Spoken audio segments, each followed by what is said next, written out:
to meet with friends, but you can't seem to get anywhere quickly. You don't want your friends to be annoyed, so you text, "You're on your way." 5 seconds is the average time your eyes are off the road while texting while driving.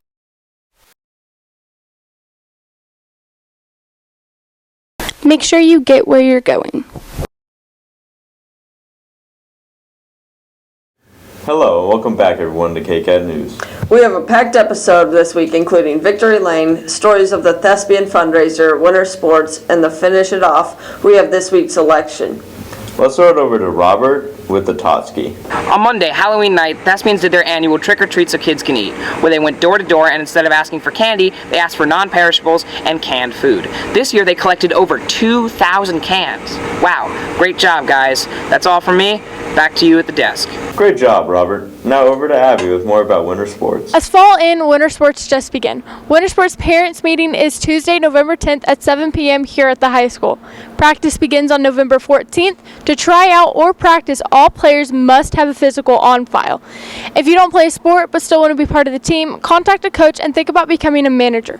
All winter sports are boys and girls basketball, wrestling, and bowling. All from me, Abby Horsley, KCAT News. Thanks, Abby. Several sports activities have taken place, and here's Lane with the sports recap. Welcome to Victory Lane, and I'm Lane Becker.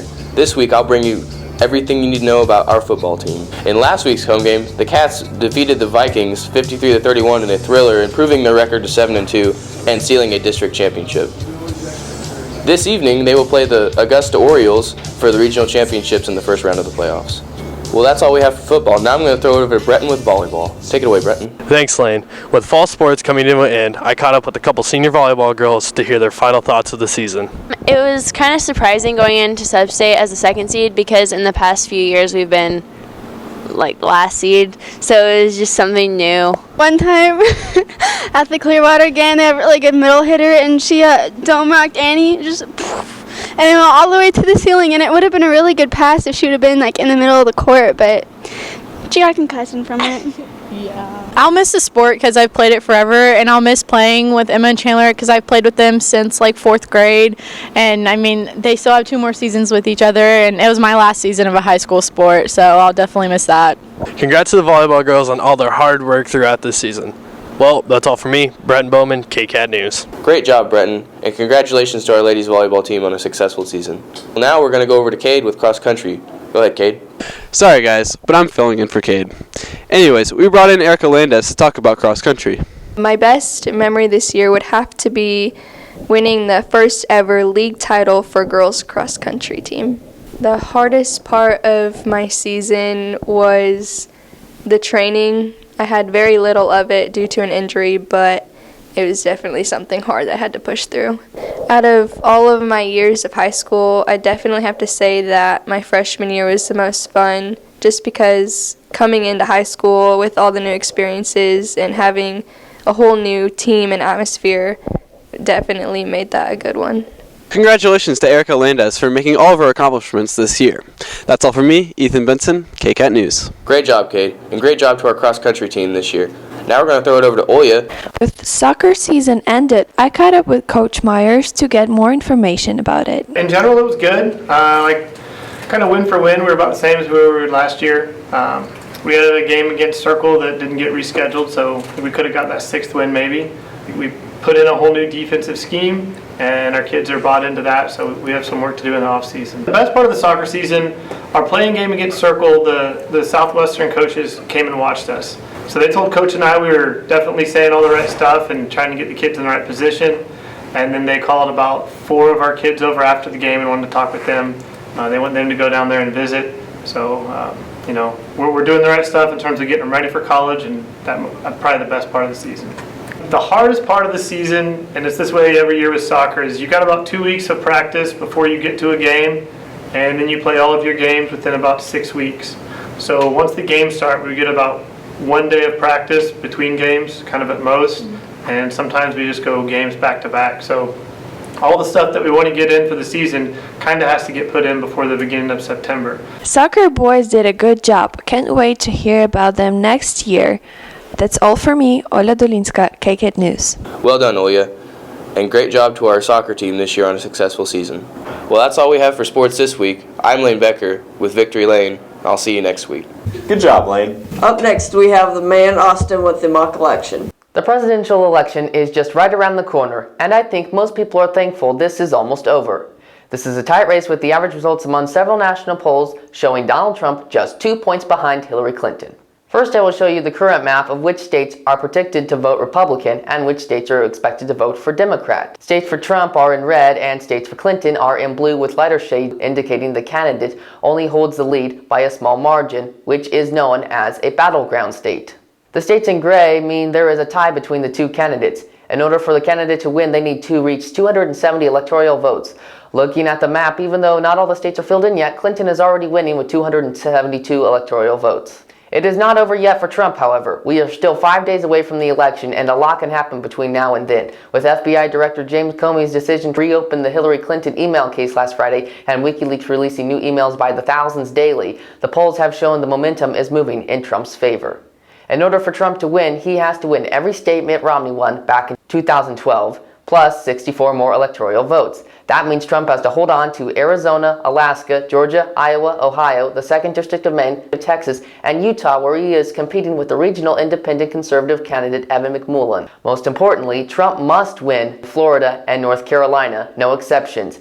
In these states just mentioned, Trump is either tied with Clinton or winning by 2 or 3 points. The one state left is Nevada. With the exception of Las Vegas, most of Nevada is actually very conservative. Poll averages show Trump behind by only 1 point. However, the largest and most recent poll conducted in the state shows Trump up by 4 points, just outside the margin of error. Trump will need the state to have a chance at winning the election. Now we have this possible scenario shown here where Trump has a perfect winning record of all the swing states, but still 4 electoral votes short of winning. Now he has to flip at least one traditionally Democratic state to win. He can do this one of several ways. One way is to win the small state of New Hampshire in the northeast region of the United States, where the people generally have an anti-establishment rhetoric very similar to Donald Trump. This would put him right at 270. Trump could also win by pulling out a victory by winning at least one of the states in the upper Midwest, where many companies left the region and moved overseas, leaving people without jobs. Trump's promise to keep jobs in the country could attract several blue-collar workers in the region. Another area is the Rust Belt region in Ohio and Pennsylvania, which could also help out Trump. Pennsylvania has voted Democrat since 1992, but the people who work in the coal mining industry do not like Clinton's proposal to move to 100% clean energy. Philadelphia, however, will more than likely be the town that gives the state to Clinton.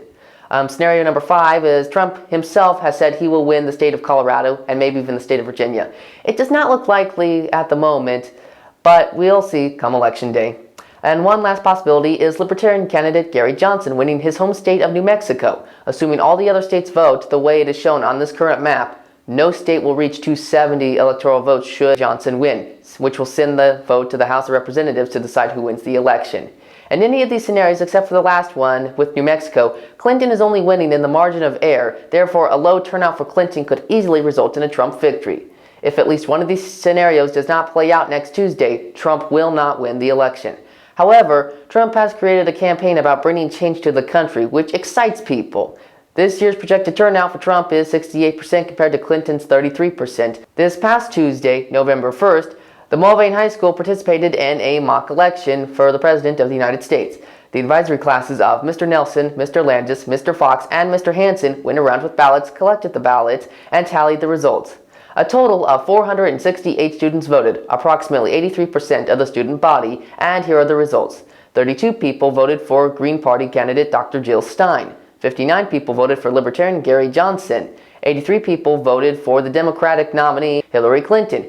And based off this math, GOP nominee Donald Trump won this mock election in a landslide with 234 votes, exactly half. However, let's not forget the 60 people who did a write-in. People often do this when they do not like any of the candidates, so they write in someone else's name. Write-in candidates in this mock election included Bernie Sanders, Barack Obama, Bill Snyder, Mrs. Shelley Millage, and Mr. Paul Howe. And a couple people even wrote in Jesus to be president. Thank you to all the people who made this mock election possible. And please, anyone who is watching this, whether it be teachers, parents, grandparents, and any student who is registered and old enough, please remember to go out and vote next Tuesday, November 8th. There are very few countries in the world where the citizens get the privilege to vote, and here in the United States, we are blessed with this opportunity. Remember, there is no such thing as a wasted vote. Austin Fonenstiel, KCAT News. Thank you, Austin. That will conclude our episode. Thanks for watching KCAT.